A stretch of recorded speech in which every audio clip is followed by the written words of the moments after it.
All right, so this topic is on how to be able to look. You're working as an actor to be able to figure out ways to be able to work with your craft of acting, the ability for you to put your emotion into interaction. That's how I define acting. I define acting on the ability to put the emotion into interaction.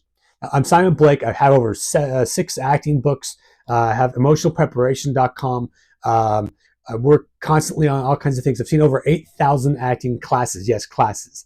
So look, let's break this down. This is really important. A lot of acting, in acting classes, the students will have, I've seen over 35 different acting teachers, many that were actually just starting when they're first starting in teaching, as well as very, very experienced acting teachers.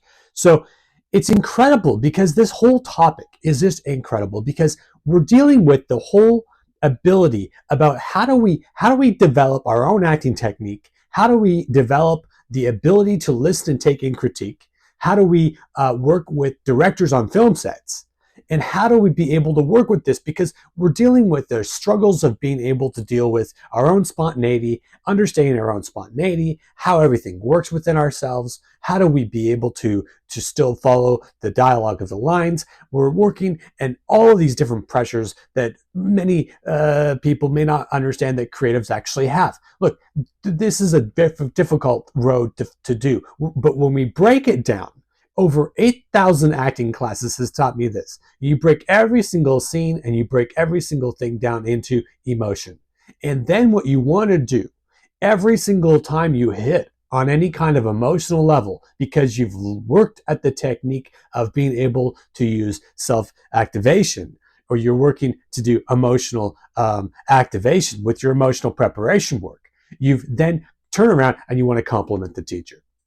This is going to get you a lot more than what you could think that could ever be possible. Every time you do well, try and compliment the teacher. Every single thing that you do well with your emotion, you know you're working on an emotion technique. You can't fully explain your emotional technique. It's not possible. Some of the greatest directors, greatest teachers will be able to see some of what you're working on. Some of them might even be able to help you on it. But you don't want to depend on that. You want to be able to do your own work so that you're able to find those emotions. So we break down the emotions into emotional ranges. I have copious stuff on the website breaking down the emotions of different scenes, the acting scenes, into how to find them according to emotion, which changes the whole paradigm of acting. And then you taking that work into then you're going to be kind of almost confronted with having to be able to try and adopt an acting technique of which you're working. Now, every single acting technique is great if it works for you. If it's able to activate emotion into interaction, it's going to be working for you. If it's not, you might not be able to, it may not be the right time to use that acting technique, or there might be something else that just worked instead. That's fine. It doesn't matter if you get your emotion through emotional recall. It doesn't matter if you get your emotion through emotional preparation. It doesn't matter if you get your emotion from a past memory or from your imagination. It doesn't matter where you get it. You want to be able to get your own spark of emotion into your work.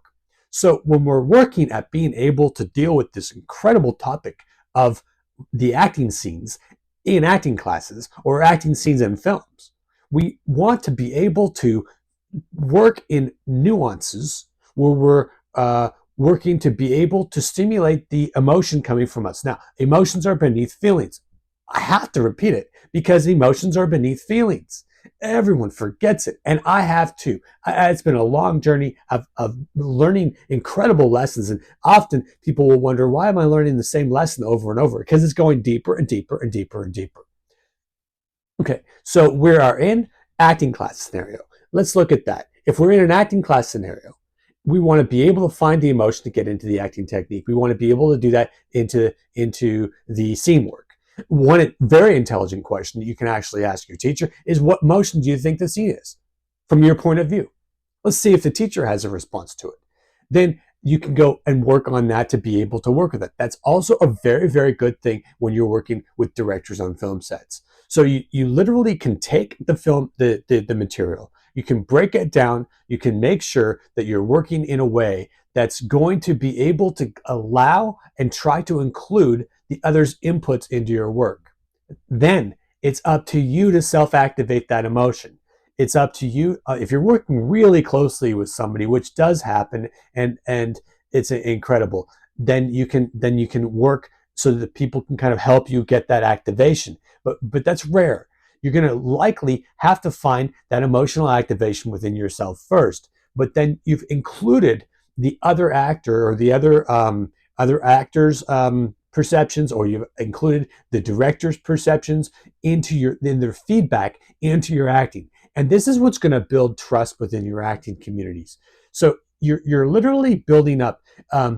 Look, I've seen a lot of justified annoyances within acting teaching situations, and I mean that in the most endearing way. It just happens. It's going to be part of the learning process. This is part of the learning process, to take over what you learn in your acting classes and then be able to understand that your acting teacher is literally kind of almost in replace of the director when you're actually working for films. You literally just do your best to try and include and try and make sure that they understand that you're actually including some of what they're actually giving you for feedback. Then ask them intelligent questions.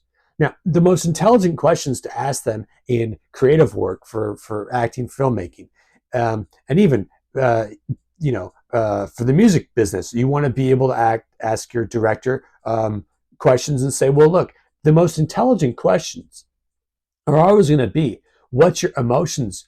What are your emotions? How does it go back to your emotion? And if they can answer or give feedback onto your emotional life on terms of how you're able to work with that, not your actual ability yourself to activate that emotion, but just some kind of feedback, any kind of feedback, then you can go yourself out and into this area and you can start to activate that thing. See, it's almost as if you want to go in with the mindset. Now, the mindset of you want to be able to lie to your director, but you're going to lie to your director only in a way that's bringing out more honesty in your work. You want to be able to lie to them and tell them that your acting technique of finding the emotion is actually a compliment that you can actually give them. Now, this sounds like a bit of a contrary advice, but you're thrown into all kinds of situations. Now, unless you've had conversations with your directors very close, where a lot of the larger stars would be able to do that. Some of the when you're on a film set, when you're working as a second or third part, you might not have a lot of time with certain people. So you're going to have to figure out ways to be able to compliment your director. You're going to have to figure out ways to compliment your acting teacher, so you can start building that trust. And you're just going to build the trust, and you're going to be able to then work so that they know that you've got some kind of input. And then on your level, you basically have the essence of them giving you input. They see that you've done some kind of work on their input, and then you want to kind of have this barrier between you and them, and just enough so that you still have your personal space to be able to get that emotion and find that emotional activation. So that's how I recommend doing it. There's all these intricacies with this topic because look, we're dealing with creative stuff. The creative stuff could go in any different direction at any different moment, at any different time. We're basically working within the confines of freedom. So when we're working in the confines of freedom, like for an example, we might work in an emotional preparation of anger, and the anger all of a sudden turns into a regret in the acting scene. Well, if you're a great actor, you understand that you're going to sometimes prepare in one thing and it's going to flip over to another emotion. This is going to be something that's just going to be part of what happens when you're going with and staying within the element of freedom and spontaneity and authenticity, and you know that that's going to be the way it is. Now, the actor, the director might not understand that. So what you might want to do is you have to be able to be in a little bit of a lucid way, where you have to be a little bit loose with the actor, with the director, and you want to build the relationship up so that they know that you're listening to them, but at the same time they also have a little bit of flex, where that they know that, okay, there's some flexibility in where things are going to go and they're not going to go.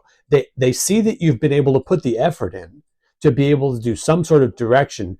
But at the same time, you can tell them, look, I got your direction. I know what you're looking for. Let me see if I can find that emotionally. So you go into that emotionally, you get that thing emotionally, then you jump into the scene and you work within. Now again, the best way to bring emotion into an acting scene is by receiving your acting partner. Now that's going to always be the case. I hate to use the word purest, but that is the absolute purest way to be able to like just seamlessly. You're literally seamlessly bringing in your emotion. When you've got your emotion activated beneath your feelings, then you go and you receive or you listen and you take in the other actor. You're going to have this seamless thing happen, and that's what the you can't always depend on the director's going to see it, but if it's likely going to get picked up. And then you're going to go back and you're going to make adjustments. And you want people to know that you're willing to keep making adjustments. But then you go back to yourself and you reactivate your emotion and you reactivate that. So there's a lot of different things in this. Also, take a look at the Reasons to Knock book. It's 2,300 different reasons to knock on the door, and you can work with different emotional preparations. Ask me other questions as well. Working on a lot of things. Thanks.